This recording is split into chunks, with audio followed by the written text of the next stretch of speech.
बिस्मिल्लाहिर्रहमानिर्रहीम जी। आज हम बात करेंगे लेक्चर नंबर 2 ऑर्गेनिक केमिस्ट्री के चैप्टर नंबर 15 का, जहाँ से हमने कल छोड़ा था वहाँ से। तो कल तक हमने जो सोर्सेज हैं उसमें से कोल के बारे में जो भी हमारी बुक में मौजूद है वो पढ़ा था। आज हम उससे आगे कंटिन्यू करेंगे। तो जैसे हमने कल सोर्स डिस्कस किए थे कि कोल है, नेचुरल गैस है, पेट्रोलियम है, ये फॉसिल रिमेन्स हैं। फिर प्लांट्स और एनिमल्स भी एक डायरेक्ट सोर्स है, सिंथेसिस भी करते हैं, फर्मेंटेशन भी करते हैं। तो आज हम बाकी के जो सोर्सेज हैं उन पे बात करेंगे। कोल हमने कल डिस्कस किया था। नेचुरल गैस, नेचुरल गैस बड़ा छोटा सा टॉपिक है कि नेचुरल गैस जो है, सबसे पहली बात तो ये कि डीकम्पोजिशन ऑफ ऑर्गेनिक मैटर से बनती है। इसमें मेन कॉन्स्टिट्यूएंट जो है वो मीथेन है। 85% इसमें मीथेन होती है। मीथेन को मार्श गैस भी कहते हैं। इसमें कार्बन नंबर 1 से लेके कार्बन नंबर 4 तक, यानी इसमें सिर्फ मीथेन, इथेन, प्रोपेन और ब्यूटेन, ये 4 चीजें होती हैं। लेकिन मेन कॉन्स्टिट्यूएंट चूंकि इसका मीथेन है, इसलिए इसको मीथेन गैस भी कहते हैं। कोई इसका नेचुरल कलर या कोई इसका टेस्ट या कोई इसकी स्मेल वगैरह नहीं होती। तो पाकिस्तान में ये बलूचिस्तान और सिंध में मौजूद है। सुई के मकाम से निकाली जाती है, इसलिए हम उसे सुई गैस कहते हैं। लेकिन इसमें आपने याद रखना है कि सिर्फ 4 कंपाउंड्स मौजूद हैं। जो एलपीजी है वो प्रोपेन होता है, एक्चुअली इसमें मेन कॉन्स्टिट्यूएंट प्रोपेन होता है। और जो ब्यूटेन है वो गैस लाइटर में यूज होती है। तो नेचुरल गैस में अल्केन्स होते हैं, लोअर अल्केन्स, ठीक है। इसके बाद हमारा नेक्स्ट जो सोर्स है वो पेट्रोलियम है, बड़ा इंपॉर्टेंट सोर्स है। कल हमने जैसे पढ़ा था बेटे कि कोल जो है, आपने देखा कि उससे ज्यादा जो कंपाउंड्स हमें मिलते हैं वो एरोमेटिक्स हैं। तो coal is a source of aromatic hydrocarbons. But इसके बरक्स पेट्रोलियम जो है ये सोर्स है एलिफेटिक हाइड्रोकार्बन्स का, यानी alkane, alkyne, alkyne, open chain hydrocarbons का सोर्स है। पहली बात तो ये कि जो ऑयल हम जमीन से निकालते हैं वो एक्चुअली बनता है कि जो सेडिमेंट्स होती हैं, जो रॉक्स होती हैं, ये पानी के नीचे जो चट्टानें हैं, वहाँ पे जो डेब्रस होता है, वहाँ पे जो प्लांट्स एनिमल्स डेड होते हैं, वो काफ़ी देर वहाँ उस डेब्रस में रहने के बाद आहिस्ता आहिस्ता ऑयल में चेंज होते हैं। फिर वो ऑयल जो है वो सेडिमेंटल मूवमेंट, यानी वो मूव करके फिर आगे एक से दूसरी जगह चला जाता है। बट जो पानी के नीचे, स्पेशली समंदर में जो है वो पानी के नीचे डेब्रिस के अंदर जो प्लांट्स और एनिमल्स डेड होते हैं, वहां से पेट्रोलियम बनता है। जब हम उसको निकालते हैं, पेट्रोलियम को एक्सट्रैक्ट करते हैं जमीन से, तो वो क्रूड ऑयल होता है और वो डार्क ग्रे कलर का लिक्विड, थिक लिक्विड होता है, उसे हम क्रूड ऑयल कहते हैं। फिर हम क्रूड ऑयल की रिफाइनरी में रिफाइनिंग करते हैं। रिफाइनिंग के बाद जो बनता है उसे कहते हैं पेट्रोलियम। सो क्रूड ऑयल या mineral oil in its refined form is called petroleum, ठीक है। जो जमीन से निकालेंगे वो क्रूड ऑयल है, फिर उसकी रिफाइनिंग करेंगे और उसको हम कहेंगे पेट्रोलियम। पेट्रोलियम में बहुत से कंपोनेंट्स होते हैं, स्पेशली एल्केन्स। तो हम इसकी फ्रैक्शनल डिस्टिलेशन बेटे करते हैं, यानी इसके जितने भी कंपोनेंट्स हैं on the basis of their boiling point हम उनकी सेपरेशन करते हैं। तो हमारे पास ये इसकी जो है वो डिस्टिलेशन के लिए डिस्टिलरी एक बहुत बड़ा प्लांट यूज किया जाता है। 400-500 तक हमें मैक्सिमम हीट करना पड़ता है। इसके अंदर बेटे डिफरेंट फ्रैक्शंस बने होते हैं। तो on the basis of boiling point, सबसे कम बॉइलिंग पॉइंट इसमें नेचुरल गैस का है, तो नेचुरल गैस इसमें से निकलेगी। पेट्रोलियम ईथर इसमें से निकलेगा। गैसोलीन जो हमारा मोबिल ऑयल, जो हमारी गाड़ियों में जिसे हम पेट्रोल कहते हैं, वो भी इसमें मौजूद है। और सबसे ज्यादा जो डिमांड हमें होती है वो इसी गैसोलीन की होती है। और कैरोसिन ऑयल जो है ये इसमें मौजूद है। डीजल ऑयल है, वैक्सेस हैं, लुब्रिकेंट्स हैं, ठीक है। तो आपके गैसेस से लेके सॉलिड तक एंड में जो चीज बच जाती है, जो यहाँ से चीज हम सॉलिड फॉर्म में निकाल लेते हैं, वो एस्फाल्ट होती है, यानी जो सड़कों पे बिछाई जाने वाली जो लुक होती है, जिसे हम लुक कहते हैं। तो ये सारी चीजें गैस से लेके सॉलिड तक तमाम अल्केन्स इसमें मौजूद हैं। कार्बन नंबर 1 से लेके कार्बन नंबर 30-40 तक तमाम चीजें इसमें से हम एक्सट्रैक्ट करते हैं। इसमें गाड़ियों का ऑयल भी मौजूद है, जेट ऑयल भी मौजूद है, डीजल भी, वैक्सेस भी, लुब्रिकेंट्स भी, सारी चीजें हम इसमें से एक्सट्रैक्ट करते हैं। तो ये सारे क्या हैं? Aliphatic hydrocarbon. उसके बाद हम बेटे ये करते हैं कि यहां से हम जो गैसोलीन हासिल करते हैं, हमारी डिमांड बहुत ज्यादा है और गैसोलीन हमें जो मिलता है वो बहुत कम मिलता है। तो ये गैसोलीन हमारी कमी को पूरा नहीं कर पाता। फिर हम जो हैवी ऑयल्स होते हैं, यानी जो जिनमें नंबर ऑफ कार्बन ज्यादा है, अच्छा ये नंबर ऑफ कार्बन बढ़ते जा रहे हैं। कार्बन 1 से 4 है, फिर आगे कार्बन 5 से 6 है, फिर आगे कार्बन 4 to 13 है, फिर आगे कार्बन 8 to 14 है, फिर आगे कार्बन ज्यादा, यानी नंबर ऑफ कार्बन बढ़ रहे हैं। तो हम किसी ऐसे हाइड्रोकार्बन को जिसमें नंबर ऑफ कार्बन ज्यादा होते हैं उसको ब्रेक करके उसको लोअर अल्केन यानी गैसोलीन में चेंज करते हैं।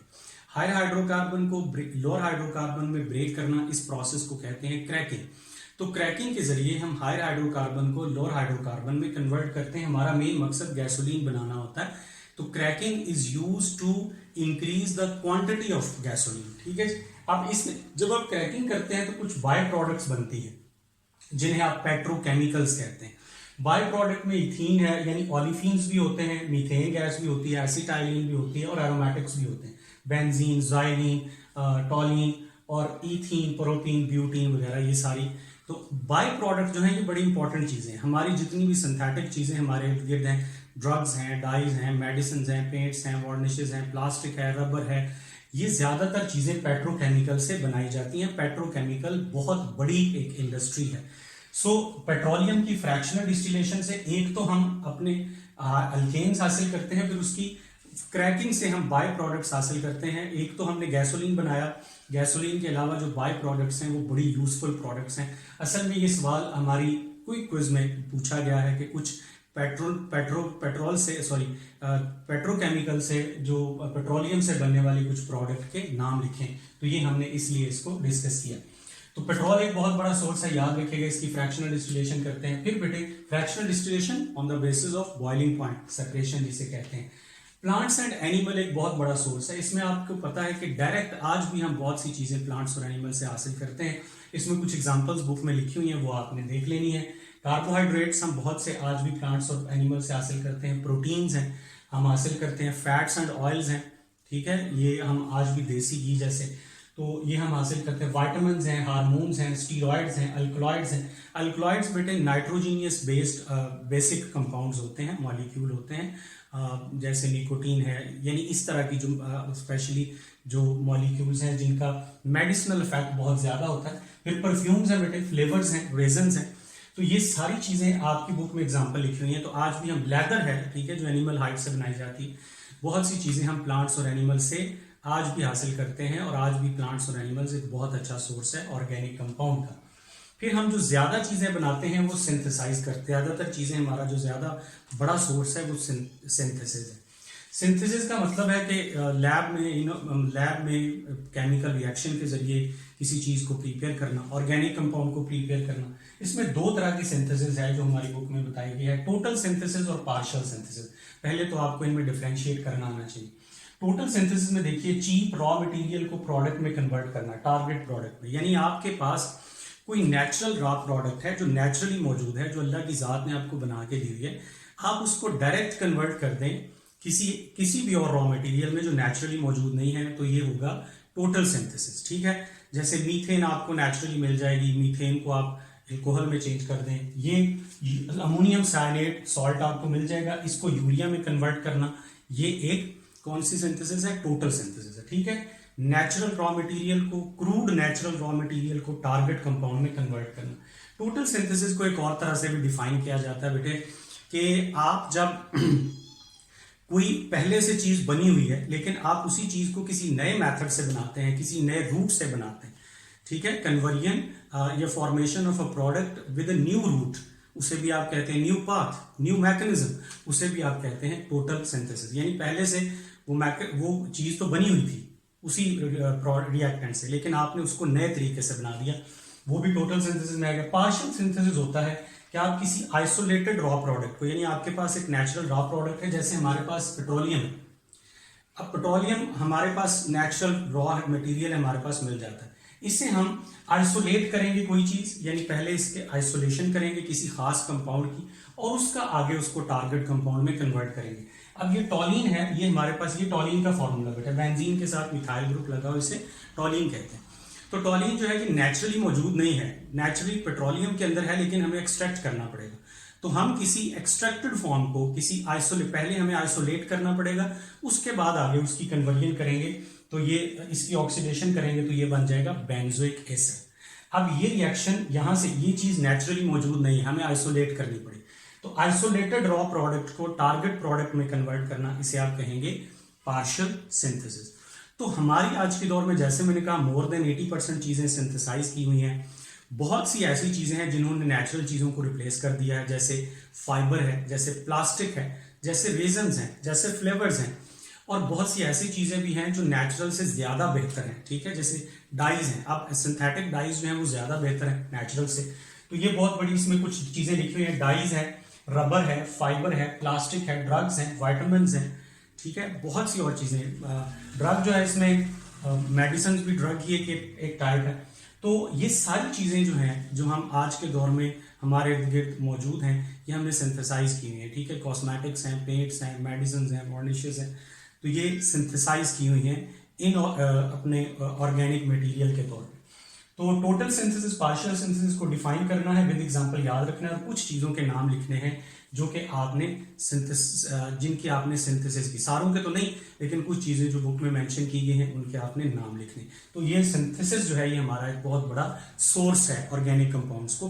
जी बेटा, हमारा नेक्स्ट सोर्स है फर्मेंटेशन।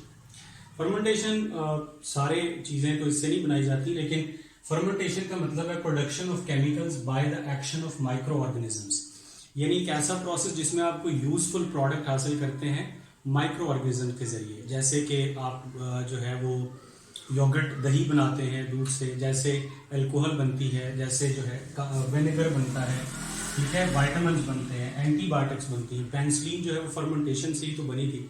सो माइक्रो ऑर्गेनिजम्स की मौजूदगी में किसी यूजफुल प्रोडक्ट को बनाना, इसे आप फर्मेंटेशन कहते हैं। इसमें भी आपने कुछ चीज़ों के नाम याद रखने हैं। एसिड्स हैं बेटे, अल्कोहल्स हैं, स्पेशली अल्कोहल तो ज़्यादा जो हमारा इथाइल अल्कोहल है वो बनाया ही फर्मेंटेशन से, इसका मेजर सोर्स ही है, मेजर तरीका ही है बनाने का। एसिड हैं, वाइटामिन हैं और एंटीबायोटिक्स हैं, ये फर्मेंटेशन की एग्जांपल्स में आपको याद करने हैं। सोर्सेज हमारे खत्म हुए। अब नेक्स्ट हमारा टॉपिक है कुछ general characteristics of organic compounds. आप अगर इन कैरेक्टरिस्टिक्स के नाम याद रखेंगे, प्रॉपर्टीज के नाम याद रखेंगे, तो आपको पता चल जाएगा कि ये प्रॉपर्टी क्या कहती है। सबसे पहली प्रॉपर्टी बेटे कॉम्पोजिशन है। ऑर्गेनिक कंपाउंड कार्बन के कंपाउंड होते हैं, तो इनका मेन जो कॉम्पोजिशन में एलिमेंट है वो कार्बन है। कार्बन के अलावा हाइड्रोजन, ऑक्सीजन बाकी हो सकते हैं, लेकिन कार्बन लाजमी होगी। कंबस्टिबल है, ऑर्गेनिक कंपाउंड जो है वो फ्लेमेबल है, कंबस्टिबल है, उनकी जितने भी ऑर्गेनिक कंपाउंड्स हैं सबकी कंबस्टन होगी। मेल्टिंग बॉइलिंग पॉइंट्स इनके लो होते हैं, ठीक है जी, क्योंकि ये नॉन पोलर होते हैं, इनके दरमियान पोलैरिटी नहीं होती, इंटरमॉलिक्यूलर फोर्सेस वीक होती हैं, इसलिए मेल्टिंग और बॉइलिंग पॉइंट्स इनके लो होते हैं, कम होते हैं। सॉल्युबिलिटी, ये क्योंकि मिलियंस ऑफ ऑर्गेनिक कंपाउंड्स हैं और ज्यादातर ऑर्गेनिक कंपाउंड्स नॉन पोलर हैं, इसलिए हम कहते हैं कि generally they are insoluble in water. कुछ ऐसे ऑर्गेनिक कंपाउंड्स भी हैं जो वाटर में सॉल्युबल हैं, जैसे अल्कोहल हैं, एसिड्स हैं, लेकिन ज्यादातर इनसॉल्युबल है। So generally they are insoluble in water but soluble in organic solvents, ठीक है, जैसे बेंजीन है, जैसे साइक्लोहेक्सेन है, उनमें ये सॉल्युबल है। स्टेबिलिटी बेटे, ये हीट करने से डीकंपोज हो जाते हैं। अभी मैं आपको बता रहा था क्रैकिंग, हाई हाइड्रोकार्बन को हीट करें तो वो टूट के लोअर हाइड्रोकार्बन में चेंज हो जाता है, तो ये स्टेबल कम होते हैं, लेस स्टेबल होते हैं, और हीट करने से ये जनरली डीकंपोज हो जाते हैं छोटे छोटे मॉलिक्यूल्स में। इलेक्ट्रिकल कंडक्टिविटी, कंडक्टेंस दो सूरतों में हो सकती है, या तो फ्री आयंस हो या फ्री इलेक्ट्रॉन्स हो। अब कार्बन कंपाउंड्स में न फ्री आयंस हैं न फ्री इलेक्ट्रॉन्स हैं, तो इसलिए ये जो कंपाउंड्स हैं ये कंडक्टर नहीं है, पुअर कंडक्टर्स ऑफ इलेक्ट्रिसिटी हैं। इसका मेजर सोर्स आज भी प्लांट्स और एनिमल्स हैं। रेट ऑफ रिएक्शन इनके बेटे स्लो होते हैं as compare to ionic compounds. Ionic compound में आपको सिर्फ बॉन्ड बनाना पड़ता है, फर्स्ट ईयर में आपने पढ़ा हुआ है। कोवलेंट कंपाउंड में आपको पहले बॉन्ड्स तोड़ने पड़ते हैं, उसके बाद नए बॉन्ड बनते हैं। So rate of reaction covalent compound के स्लो होते हैं। आइसोमरिज्म कोवलेंट कंपाउंड की प्रॉपर्टी है, ऐसा फिनोमेना जिसमें एक मॉलिक्यूल दो या दो से ज्यादा स्ट्रक्चर्स में मौजूद हो, मॉलिक्यूलर फॉर्मूला सेम हो, स्ट्रक्चर डिफरेंट हो, उसे आइसोमरिज्म कहते हैं। जैसे 4 कार्बन 10 हाइड्रोजन स्ट्रेट चेन में लिख सकते हैं, ब्रांच में लिख सकते हैं, तो ये 2 आइसोमर्स बन गए, ठीक है। आइसोमरिज्म किसकी प्रॉपर्टी है? कोवलेंट कंपाउंड की। कैटिनेशन सेल्फ लिंकिंग प्रॉपर्टी, जिसकी वजह से मिलियंस ऑफ ऑर्गेनिक कंपाउंड्स वजूद में आए। तो कैटिनेशन प्योर ज्यादा जो प्रॉपर्टी है वो कार्बन की है, और ऑर्गेनिक कंपाउंड कैटिनेशन की वजह से बने। सिमिलैरिटी इन बिहेवियर, अब मिलियंस ऑफ ऑर्गेनिक कंपाउंड्स हैं तो सबकी 1 by 1 स्टडी तो पॉसिबल नहीं, तो हमने उनकी क्लासेस बनाई। क्लासेस इसलिए बनाई कि उनका बिहेवियर सिमिलर था। एक क्लास को क्या कहते हैं? Homologous series. जैसे अल्कोहल एक क्लास है, अल्केन एक क्लास है, अल्कीन एक क्लास है, तो होमोलोगस सीरीज भी इनमें मौजूद है। कॉम्प्लेक्सिटी, कुछ ऐसे ऑर्गेनिक कंपाउंड्स भी हैं जो बहुत ज्यादा कॉम्प्लेक्स होते हैं, यानी प्रोटीन है, स्टार्च है, जिनमें हजारों मॉलिक्यूल्स होते हैं, फिर बेटे एक प्रॉपर्टी इसमें और है नॉन आयनिक नेचर, यानी कोवलेंट कंपाउंड क्योंकि कार्बन के बनते हैं और कार्बन जो है वो कभी भी आयनिक बॉन्ड नहीं बनाता, सो ये कोवलेंट कंपाउंड जो होते हैं, ionic compounds are covalent in nature. यहां से आगे इंशाल्लाह